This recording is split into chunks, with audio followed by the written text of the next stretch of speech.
2004. 2004. Écoute, je sais plus. Je sais plus quel film qui est sorti en 2004. Fait que très hâte de voir qu'est-ce que Christophe et Laurent vont nous présenter. Toi, as-tu une idée, non? J'ai aucune idée.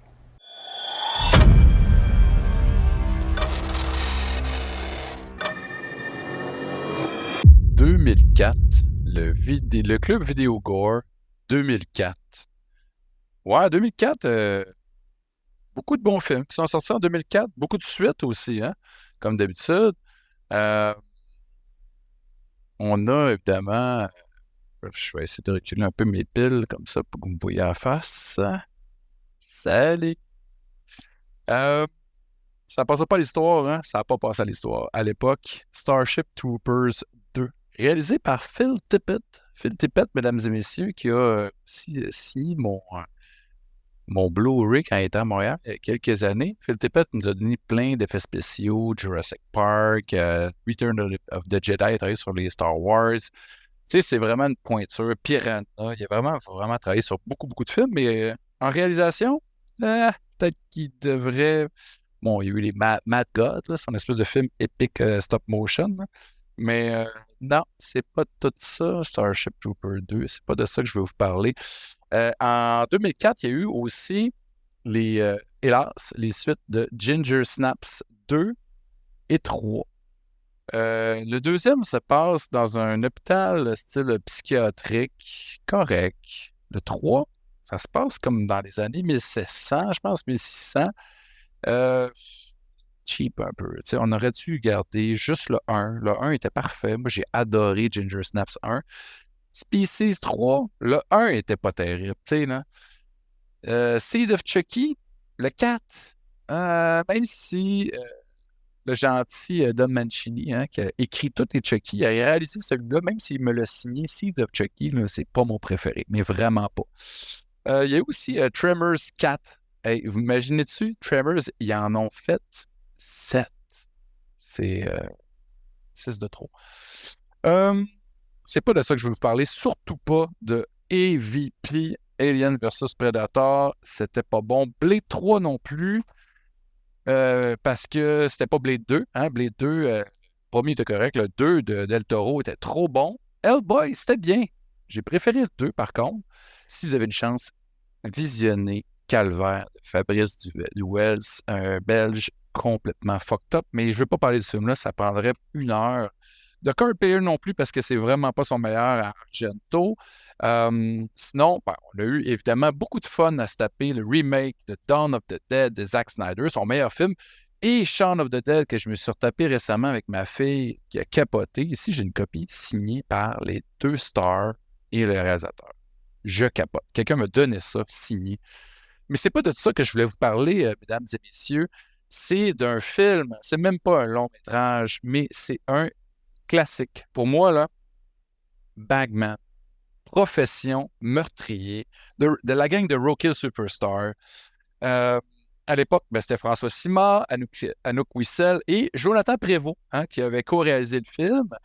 Johan Carl, évidemment, qui est la troisième partie du Triforce aujourd'hui, était une des stars du film avec son rôle de pimp anglo complètement hilarant. Moi, j'ai tellement, quand j'ai vu ça à Spasme la première fois, pour vrai, Bagman, j'ai pris quelques notes là, parce que il faut voir ce film-là. Vous pouvez le voir sur YouTube. Moi, je suis allé rencontrer Anouk puis François au métro Berry, comme si c'était des dealers pour qu'ils me vendent le DVD. Euh, tu sais, à l'époque, il n'y avait pas de distribution, là.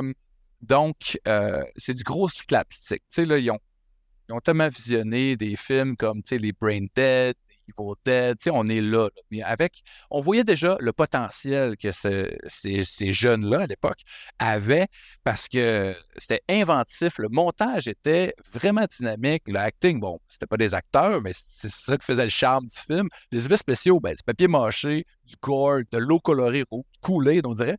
Mais c'est pas grave. Tu sais, la caméra inventive, l'humour con, on riait, c'était trop parfait. Beaucoup de cris, hein, beaucoup de hurlements, d'effets sonores, de la musique stressante qui ont probablement samplé dans d'autres films, mais je sais pas, là, mais je dis ça de même. Mais des répliques comme Ouais, c'est quoi ton problème, bitch? Ben, Lena Woman, tu cherches le trouble. Hey, c'est correct, plein de sang, mais c'est du ketchup, c'est trop drôle. La folle. Ah non, mais sérieux, je pourrais continuer à. Tu sais, Johan Carl, là, Feed the bird, brother, pour lui donner un gun. Là, je suis en train de dépasser mon temps, mais c'est pas grave, je vais le déborder un peu pour Bagman. Pour vrai, Bagman. Tu sais, le joke de Batman, trop con. Tu sais, c'est des fans de métal depuis tout le temps, évidemment. Sur mon podcast Metal Maniac, j'ai reçu Anouk, je vais recevoir Johan Carl et François bientôt, probablement en début 2024. Il y a du gros métal bien brutal dans le film, pendant le carnage, Black Dahlia Murder, Burn by the Sun. Tu sais, pour vrai, c'est impossible que j'aime pas ce film-là. Là. Tu sais, c'est devenu culte. Puis c'est évident qu'il allait aller loin. C'est ce collectif de tripeux, talentueux, Roadkill Superstar. Puis là, ben, We Are Zombies qu'on a vu à Fantasia l'été passé, complètement malade. Allez voir ça quand ça sort ici en 2024. Euh, donc, Bagman. Bagman?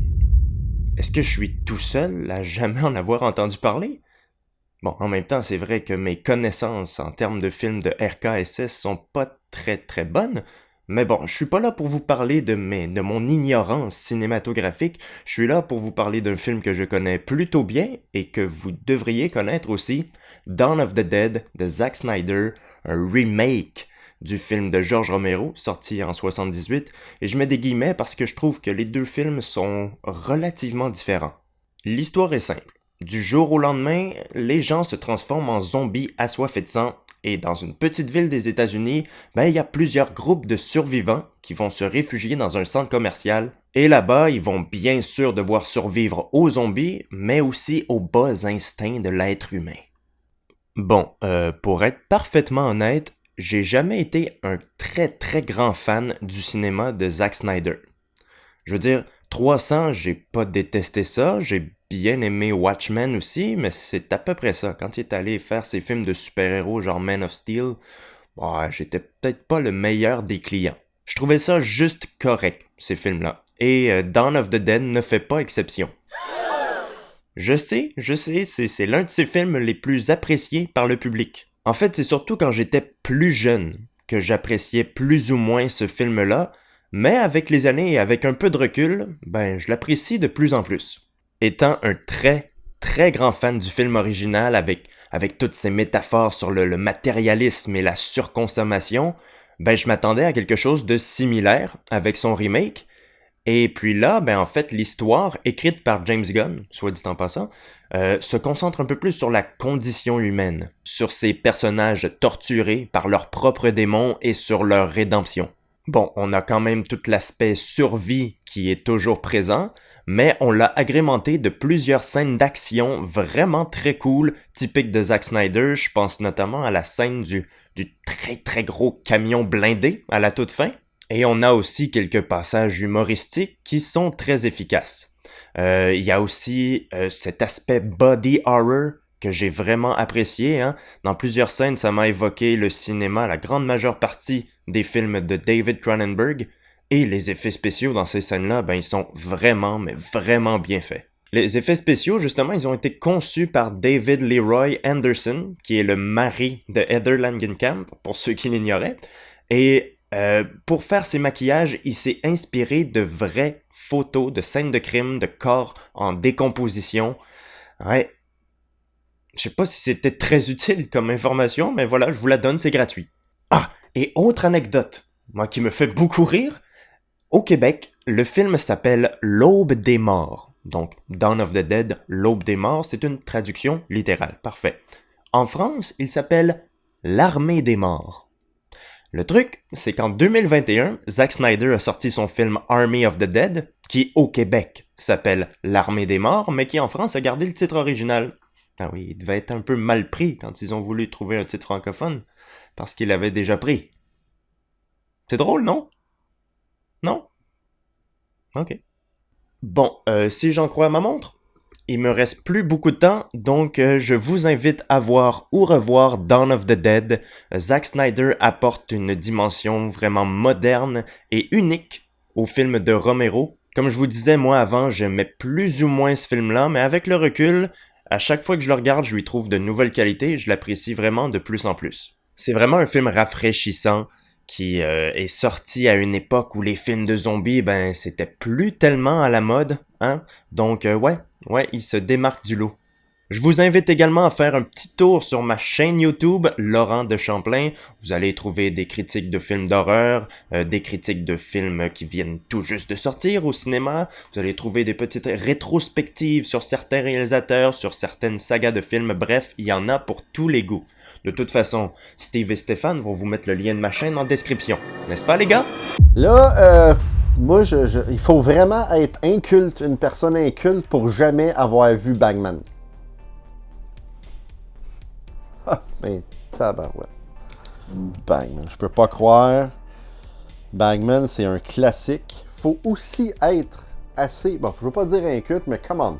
Dawn of the Dead, à ma première écoute, j'ai capoté. La scène d'ouverture est extraordinaire, Laurent. Je sais pas comment t'as fait pour pas apprécier ça. Et une autre chose que Christophe a dit, Species, c'est excellent, Christophe, Species. Species. Mais je pense qu'il a dit que Species était pas bon parce que le film n'existe pas. Non, c'est ça, des épices ou trucs. Moi, Dawn of the Dead, Steve, de Zack Snyder, c'est un film pour moi qui est un film d'ouverture de porte pour les gens qui n'adorent pas l'horreur nécessairement. Alexis, qui travaille chez Anorak Brewpub, le premier film d'horreur qu'il a regardé en ma présence, c'est de ma faute. C'est Dawn of the Dead de Zack Snyder de 2004.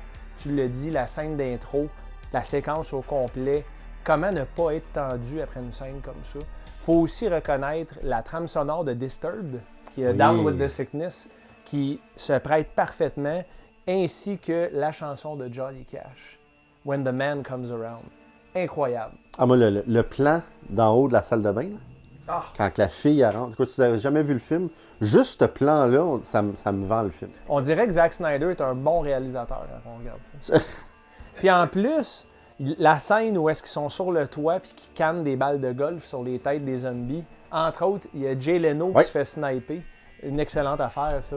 Vraiment, qui a mis ce caméo de Jay Leno-là avec sa grosse touffe blanche puis son menton gigantesque. C'est plein d'amour, ce film-là. Puis comme il dit, Laurent, c'est super, je trouve. Il dit que c'est un remake, mais pas vraiment. Ça porte le même nom, puis c'est dans un centre d'achat. Mais je trouve que ces deux films-là vivent parfaitement ensemble, séparément.